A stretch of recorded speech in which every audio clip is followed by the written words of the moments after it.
1,200 ಪ್ರತಿ ಟನ್ನಿಗೆ ಲಾಸ್ ಆಗ್ತಾ ಹೋಗ್ತದೆ ರೈತರಿಗೆ. ಹಾಗೆ ಬೆಳೆಗಳಲ್ಲೇನು ಬೆಳೆ ಇವತ್ತು ನಾವು ಯಾವುದೇ ಬೆಳೆ ತೊಗೊಳ್ರಿ, ಇವತ್ತು ನೀವು ಅಕ್ಕಿ ತೊಗೊಳ್ರಿ 50 ರೂಪಾಯಿ ಕೆಳಗೆ ಇಳಿಸಿ ಹೋಗೋದಿಲ್ಲ, ಜೋಳ ತೊಗೊಳ್ರಿ 50 ರೂಪಾಯಿ ಕೆಳಗೆ ಹೋಗೋದಿಲ್ಲ.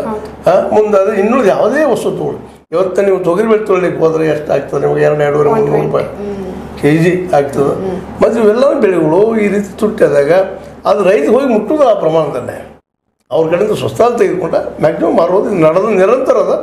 ಇದನ್ನು ತಪ್ಪಿಸೋ ಸಲುವಾಗಿ ನಾವು ಮೋದಿಯವ್ರು ಕೇಳ್ತಾ ಇರೋದು ಏನಪ್ಪ ಅಂದ್ರೆ ಮಿನಿಮಮ್ ಪ್ರೈಸ್ ರೇಟ್ ಮಾಡಿರಿ, ಅದು ಕಾನೂನು ಮಾಡಿರಿ. ಪ್ರೈಸ್ ರೇಟ್ ಅದ ನಮ್ಮಲ್ಲಿ ಇಲ್ಲಂತಲ್ಲ, ಆದರೆ ಅದು ಗೌರ್ಮೆಂಟ್ ಹೇಳ್ತದೆ ನೀವು 3,000 ಕ್ವಿಂಟಲ್ ತೊಗೊಳ್ರಪ್ಪ ಗೋಧಿ ಅಂತೇಳಿ. ಯಾರು ತೊಗೋತಾರೆ 3,000 ಕ್ವಿಂಟಲ್ಲ ಹೇಳಿದ್ರು ಅವರು. ಆಗ ಅವ್ರು ಹೇಳ್ತಾರೆ ಕೆಳಗೆ 3,000 ಮಾಡಿದಾರಲ್ರಿ ಈ ಇದ್ರ ರೇಟ್ ಅಂದಾಗ ಅವ್ರು ಹೇಳ್ತಾರೆ ರೀ ನಾವು ಇಷ್ಟ ಆಗಿದ್ದಕ್ಕೆ ಹೆಚ್ಚಾಗೋದಿಲ್ಲ, ಬೇಕಾದ್ರೆ ಕೊಡ್ರಿ ಬೇಡಾದ್ರೆ ಹೋಗ್ರಿ. ಪಾಪ ಅವ್ರಿಗೆ ಅನಿವಾರ್ಯ ಇರ್ತದೆ, ಇಟ್ಕೊಂಡು ಕೊಡ್ಲಿಕ್ಕೆ ಆಗೋದಿಲ್ಲ.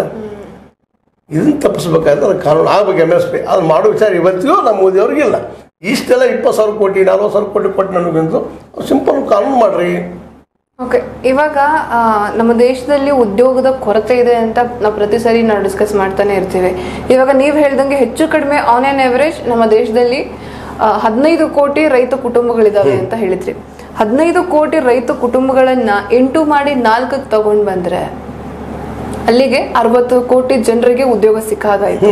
ಇಷ್ಟು ಬೃಹತ್ ಪ್ರಮಾಣದ ಉದ್ಯೋಗವನ್ನ ವೈಜ್ಞಾನಿಕವಾಗಿ ನೀವ್ ಹೇಳ್ದಂಗೆ ಒಂದು ಮಿನಿಮಮ್ ರೇಟ್ ಕೊಟ್ರೆ ನಮ್ಮ ದೇಶ ಯಾವ ಲೆಕ್ಕಕ್ಕೆ ಹೋಗಿ ನಿಂತ್ಕೊಳ್ಳುತ್ತೆ ಸರ್? ನೋಡ್ರಿ, ಇಡೀ ಜಗತ್ತಿಗೆ ಆಹಾರದ ಕನಸಾಗುವಂಥ ಎಲ್ಲ ಲಕ್ಷಣಗಳು ಎಲ್ಲ ರೂಪಗಳು ನಮ್ಮ ಇಂಡಿಯಾದಲ್ಲಿ ಅದಾವೆ. ಉತ್ತಮವಾದ ನದಿ ಇದೆ, ಫಲವತ್ತಾದ ಭೂಮಿಗಳಿದ್ದಾವೆ ಇಲ್ಲೇ, ಮತ್ತು ಡ್ಯಾಮ್ಗಳು ಕಡ್ಕೊಂಡು ಪ್ರತಿ ಎಕರೆಗೂ ನೀರು ಮುಟ್ಟಿಸುವಂಥ ಪ್ರಯತ್ನ ಮಾಡಿದ್ರೆ ಜಗತ್ತಿನ ಬೌಲ್ ಅಂತೀವಿ ನಾವು, ಆಹಾರದ ಇದಾಗ್ತದೆ, ಪಾತ್ರೆ ಆಗ್ತದೆ, ಅಕ್ಷಯ ಪಾತ್ರೆ ಆಗ್ತದೆ. ಅದನ್ನು ಮಾಡ್ಕೊಂಡು ಬೇಕಾದಷ್ಟು ಲಾಭ ಮಾಡ್ಕೋಬೋದು, ಇಲ್ಲಿ ಉದ್ಯೋಗ ಸೃಷ್ಟಿ ಮಾಡ್ಬೋದು, ಮಾರ್ಕೆಟ್ ರೆಡಿ ಮಾಡ್ಬೋದು. ಮತ್ತು ನೋಡ್ರಿ, ಇನ್ನೊಂದು ದೇಶದಿಂದ ನಾವು ಬೇರೆ ದೇಶಗಳಿಂದ ಎಣ್ಣೆ ತರಿಸ್ಕೊಳ್ತೀವಿ. ಎಣ್ಣೆ ಇವತ್ತು ನಮ್ಮ ಅದಾಣಿಯವರು ಈ ಸೂರ್ಯಪಾನ ಎಣ್ಣೆ ಏನೋ ಹಾಕುವಂತ ಸ್ವಂತ ಮಾಡ್ತಾರೆ. ಆ ಮತ್ತೊಂದು ದೇಶದಿಂದ ತರಿಸ್ತೀವಿ ನಾವು, ನಮ್ಮಲ್ಲೆಲ್ಲದು. ಆದ್ರೆ ನಮ್ಮಲ್ಲೇ ಬೆಳೆಯುವಂಥದ್ದು. ಇವತ್ತು ಬೆಳೆ ನೀವು ಕಬ್ಬನ್ನು ಒಂದು ಬೆಳೆದು ಬಿಟ್ಟಿರಪ್ಪ ಅಂದ್ರೆ ಎಣ್ಣೆ ಬೆಳೀರಿ, ಅದಕ್ಕೆ ಹತ್ತಿ ಬೆಳೀರಿ, ಉಳಿದ ಪದಾರ್ಥಗಳನ್ನ ಬೆಳೀರಿ, ಎಣ್ಣೆಯಲ್ಲಿ ಸಹಿತ ಇಡೀ ನಮ್ಮ ದೇಶ ನಮ್ಮ ಕಾಲ ಮೇಲೆ ನಿಲ್ಲುವಂಥದ್ದು ಆಗ್ತದೆ. ಅದಕ್ಕೆ ಈ ದಿಸೆಯಲ್ಲಿ ಹೊಸ ಒಂದು ಚಿಂತನೆ ಆಗಬೇಕು. ಅದನ್ನು ಈಗ ರಾಹುಲ್ರು ಆ ದಿಸೆಯಲ್ಲಿ ಮಾಡ್ಬೋದೇನೋ ನೋಡ್ರು. ಈ ಒಂದು ಹೊಸ ಇದರಲ್ಲೇ ವಿರೋಧ ಪಕ್ಷ ಅಂತ ಇದ್ದೇ ಇದ್ದಾರೆ, ಆಡಳಿತ ಬರದೇ ಹೋದ್ರು. ಪ್ರಶ್ನೆ ಮಾಡೋದು ಒಂದು ಹಂತಕ್ಕೆ ಬಂದಿದಾರಲ್ಲ, ಕೇಳೋದಕ್ಕೆ ಜನರ ಪ್ರಶ್ನೆ ಕೇಳೋದಕ್ಕೆ ಬಂದಾರ. ಇದು ಮೋದಿ ಅವ್ರಿಗಿಂತಲೂ ಇವತ್ತು ರಾಹುಲ್ ಅವ್ರ ಕೆಲಸ ಭಾಳ ದೊಡ್ಡದು. ಯಾಕಂದ್ರೆ 25 ಗ್ಯಾರಂಟಿ ಕೊಡ್ತಾನಂದವರು. ಅದಕ್ಕೆ ಈ ಸರ್ಕಾರದಿಂದ 20 ಗ್ಯಾರಂಟಿ ವಸೂಲು ಮಾಡ್ಸಕ್ಕೆ ಬೆನ್ನ ಹತ್ತಲ ಅವ್ರಿಗೆ ಹೋರಾಟ ಮಾಡಲಿ.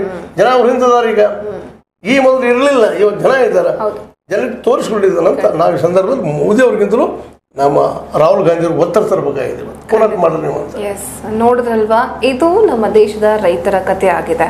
ಅಂದ್ರೆ ಬರುವಂತಹ ಈ ಸಣ್ಣ ಪುಟ್ಟ ಯೋಜನೆಗಳಿಂದ ದುಡ್ಡೇನು ಕೊಡ್ತಾರೆ, 2,000 4,000 ರಾಜ್ಯ ಸರ್ಕಾರದಿಂದ ಆಗಿರಬಹುದು, ಕೇಂದ್ರ ಸರ್ಕಾರದಿಂದ ಆಗಿರಬಹುದು, ವರ್ಷಕ್ಕೆ 6,000 ಅಥವಾ 10,000 ಈ ರೀತಿ ಕೊಡ್ತಾ ಹೋದ್ರೆ ಅದೆಷ್ಟಕ್ಕೆ ಸಾಕಾಗುತ್ತೆ? ಇಡೀ ವರ್ಷದ ಒಂದು ಸಂಸಾರ ನಡೆಸಕ್ಕಾಗತ್ತೆ, ಅದರಲ್ಲಿ ಒಂದು ಕುಟುಂಬನ ಸಾಗಿಸೋದಕ್ಕೆ ಸಾಕಾಗತ್ತಾ ಅಷ್ಟು ದುಡ್ಡು? ಜೊತೆಗೆ ಸಾಕಷ್ಟು ಬಾರಿ ಒಂದ್ಸರಿ ಬರಗಾಲ ಬಂದು ಬೆಳೆ ಹಾಳಾದ್ರೆ ಮತ್ತೊಂದ್ಸರಿ ಅತಿವೃಷ್ಟಿಯಾಗಿಯೂ ಕೂಡ ಹಾಳಾಗಿರುವಂತಹ ಅದೆಷ್ಟು ಉದಾಹರಣೆಗಳು ನಮ್ಮ ಕಣ್ಮುಂದಿದೆ.